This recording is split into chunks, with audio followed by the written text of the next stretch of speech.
တိုင်မဲကင်းကိုတယ်ဆိုတာကြီးကတော့ဒုထလာပြီးဖြစ်ပြီးစိတ်ဝိညာဉ်ပင်လယ်ထဲမှာတော့ဘာစွမ်းအားမှမရှိသေးပဲဟင်းလင်းမြင့်ကြီးသာဖြစ်နေတာကြောင့်ချင်းမှုလဲလက်ဖျားတွေကလည်းချိတ်ပိတ်ထားသလားဟုဆိုကဖိုးဖွားတွေကိုမေးဆန်းကြည့်ဖို့ဆုံးဖြတ်လိုက်ပါတယ်စင်းနူတော်ကြီးစီပြန်ရောက်လာတဲ့ချင်းမှုလဲနောက်တစ်ခေါက်နှဆိုးတန်တင်တွေယူကြည့်လိုက်ရင်ကောင်းမလားတွေးနေပြီးထိုအချိန်မှာပဲရှင်ချင်းရဲ့ကအလစ်ငိုက်ဝင်ရောက်တိုက်ခိုက်လိုက်တာကြောင့်ချင်းမှုလဲအသားအရာရှောင်ရဲ့နှဆိုးတန်တင်ကိုထပ်မံရွတ်ဆိုလိုက်ပါတယ်ကြေးရုပ်ထုကြီးပြန်လဲအသက်ဝင်လာပြီးနှဖျားတန်တင်တွေယူကရှင်ချင်းရဲ့ကိုနောက်တစ်ခေါက်ထပ်တီးနေတာကြောင့်ဒေါသထွက်သွားတဲ့မိစ္ဆာမလဲချင်းမှုကိုချိန်ဆနေလိုက်ပါတယ်ချင်းမှုကနှဆိုးတန်တင်ကိုနောက်တစ်ခေါက်ထပ်ရွတ်ဖို့ဟန်ပြင်လိုက်ကမှပြပြတလဲတောင်းမှန်ရင်ထပ်မရွတ်ဖို့ပြောလိုက်ပါတယ်ထို့နောက်အထက်မှာဘာယတနာတွေများရှိမလဲဟုဆိုကလိုက်လက်ရှာဖွေနေတဲ့ချင်းမှုကိုယတနာတွေအားလုံးတခိုးတယောက်လာခိုးသွားတာကြောင့်ကျန်းသာအုပ်တွေသာရှိကြောင်းပြောရင်ထုတ်ပေးလိုက်ပါတယ်ကျန်းသာအုပ်တွေအားလုံးဟာအဖိုးမတင်ပေးဘူးတဲ့မိုးကျိုးလက်ဝါးကြောင့်ရေးထားတဲ့တိုင်းကျန်းတွေသာဖြစ်နေတာကြောင့်စိတ်မဝင်စားတဲ့ချင်းမှုလဲနောက်ထပ်ယတနာကောင်းတွေထပ်ပြခိုင်းလိုက်ရာချင်းရဲ့ကဘာမှမရှိတော့ကြောင်းသာညှင်းဆန်နေခဲ့ပါတယ်နှဆိုးတန်တင်ကိုရွတ်ဖို့ဟန်ပြင်လိုက်တာကြောင့်မနေနိုင်တော့တဲ့မိစ္ဆာမလေးလဲသူဖွက်ထားတဲ့ပစ္စည်းကောင်းလေးတွေရှိသေးတယ်ဟုဆိုကဖုန်တက်နေတဲ့ဓားတွေနဲ့လက်နဲ့အချို့ကိုပစ်ချပေးလိုက်ပြီးအထုပ်ထုပ်ကိုတော့မတိမတာအမီးနဲ့ရရင်တိုင်နောက်မှာဖွက်ထားလိုက်ပါတယ်ချင်းမှုကဓားတွေပဲလားလို့မေးလိုက်လာကြောင်းမိစ္ဆာမလေးလဲဓားတွေကိုရှော့မတက်ဖို့နဲ့ဒီငိုင်းရိုင်းတောင်ပန်ဓားကလျှိုဟန်နဲ့ဖျားစီကယူလာတာဖြစ်ပြီးအဲ့ပေါ်နဲ့တကိုးတွေရှိတယ်ဟုဆိုကဂျဘိုးကိုလက်ဖြစ်အောင်အမိုးတင်ပြနေပါတယ်ထိုအချိန်မှာပဲချင်းမှုကပါလာတဲ့ဝက်သက်ဓာတ်နဲ့ခုတ်လိုက်ရအစိမ့်စိမ့်မှာကျိုးသွားတာကြောင့်ချင်းရဲ့လဲချင်းမှုရဲ့ဓာတ်ကိုစိတ်ဝင်စားမေးလိုက်ပြီးချင်းမှုကတော့အဖိုးရလှုပ်ပေးထားတာဖြစ်ပြီးဝက်သက်ဓာတ်လို့ခေါ်ကြောင်းရှင်းပြလိုက်ပါတ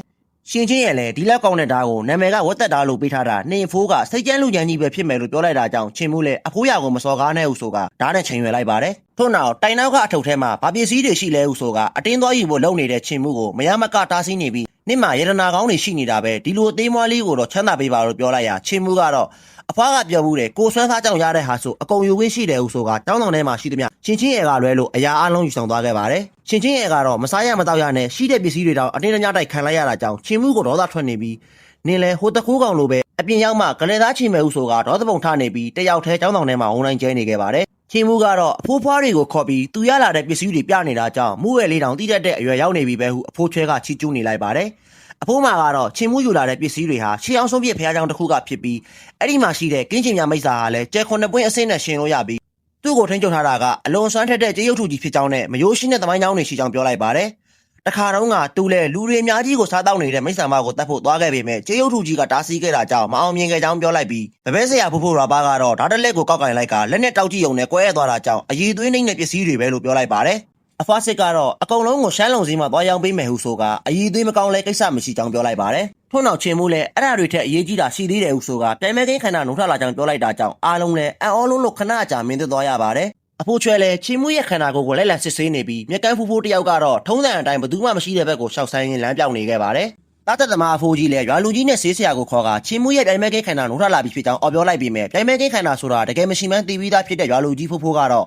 ဘာတွေဖြစ်ကုန်တာလဲဟုဆိုကချင်းမှုတို့တာမန်လူတယောက်ကနေဝိညာဉ်ခန္ဓာနှုတ်ထလာတာကြောင့်ခေါင်းချောက်နေရပါတယ်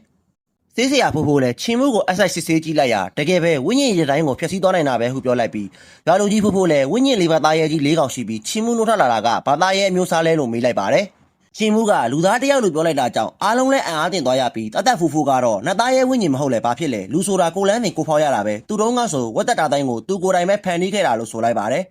်ထို့နောက်တတိသားဝိညာဉ်နှုတ်ထလာတဲ့ချင်းမှုကိုအရင်ကထက်ပုံလေးကျင်းရမယ်ဟုဆိုကဆွဲခေါ်သွားခဲ့ပါတယ်လေ့ကျင့်တဲ့နေရာမှာတော့ချင်းမှုတယောက်နှဆိုးတန်တင်နဲ့နတ်ဖျားတန်တင်တို့ရဲ့လွှမ်းမိုးမှုတွေဟာပူကြီးလာတာကြောင့်စောင့်ကြည့်နေတဲ့အဖွားစစ်လဲပြိုင်မဲကင်းကိုယ်တည်းဖြစ်နေရင်တော့အချိန်ကြာလာတာနဲ့အမျှစိတ်ဝိညာဉ်ပျက်စီးသွားနိုင်တယ်ဟုဆိုကရွာလူကြီးဖိုးကိုကဲပေးဖို့ပြောလိုက်ပါတယ်ရွာလူကြီးလဲသူကိုယ်တိုင်တော့ဒုက္ခိတဖြစ်နေတာလို့ပြောလိုက်ပြီးကဲနိုင်တဲ့လူတယောက်တော့ရှိကြောင်းပြောရင်ညရောက်လာခဲ့ပါတယ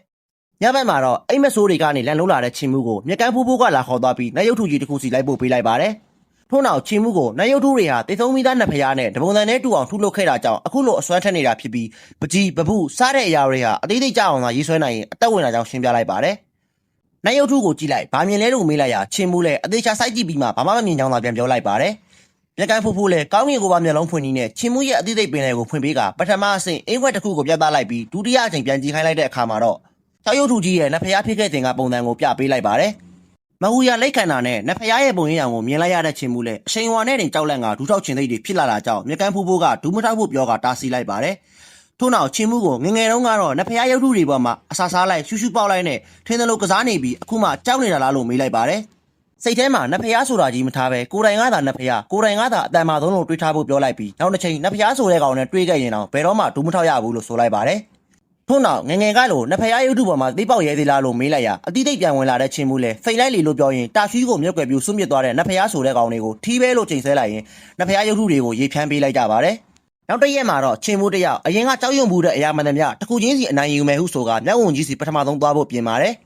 ကျူးကျော်လာတဲ့ချင်းမှုကိုမြောက်ဝင်ကြီးကလက်ဝါးနဲ့ပြေးရိုက်လိုက်ပေမဲ့ချင်းမှုကတော့အသာရပဲရှောင်တိတ်လိုက်ပြီးတောက်ခွက်ပြောင်ပြနေတာကြောင့်လက်သီးနဲ့ထိုးလိုက်ရာတောင်နိုင်ရန်နဲ့ကတ်သွားခဲ့ပါတယ်ချင်းမှုလည်းအဖိုးမှတင်ပေးထားတဲ့မူကျိုးလက်ဝါးရှစ်ကွက်ထဲကတတိယအကွက်ဖြစ်တဲ့ငကားကိုးကောင်လက်ဝါးကိုတုံးလိုက်ရာပလုတ်တဲကိုထိသွားတဲ့မြောက်ဝင်ကြီးလည်းနောက်ကိုလမ်းကျသွားခဲ့ပါတယ်အဲ့ဒီချိန်အသာသီးရနေတဲ့ချင်းမှုကမျက်လုံးကိုဓာတ်နဲ့ရွယ်လိုက်ပြီးမှလက်နဲ့မရှိတဲ့ကောင်ကိုအနိုင်မကျင့်ညင်မှုဟုဆိုကဓာတ်ကိုပြန်သိမ်းလိုက်ပြီးယောက်ျားတွေပဲမို့လက်သီးချင်းရှင်ထိုးကြတာပေါ့လို့ဆိုလိုက်ပါတယ်တောတောင်တစ်ခုလုံးပြောင်းဆန်တဲ့အထိတယောက်နဲ့တယောက်အပြန်လန်တိုက်ခိုက်ကြရင်မှမျက်နှာတစ်ခုလုံးဖူးယောင်နေတဲ့ချင်းမှုကဒီနေ့တော့ဒီလောက်နဲ့နာရအောင်လို့ပြောလိုက်ပြီးမော်ဘန်းနေတဲ့မြောက်ဝင်လဲချစ်ပြေးလက်ပြထိုင်ချလိုက်ပါတယ်ထို့နောက်ဗိုက်စားတဲ့ဟုဆိုကအနီးနားကတစ်ပင်ကိုလှုပ်ရမ်းလိုက်ပြီးကြားလာတဲ့တစ်သီးတွေကိုချင်းမှုကိုလည်းမျှဝေကျွေးလိုက်ပါတယ်စားလို့ဝါသွားတဲ့ချင်းမှုလဲဒီနေ့တော့နာရအောင်မနေ့ပြန်မှပြန်လိုက်ကြတာပေါ့လို့ပြောရင်အပိုင်းရှေ့ဟာတခန်းရက်သွားခဲ့ပါတယ်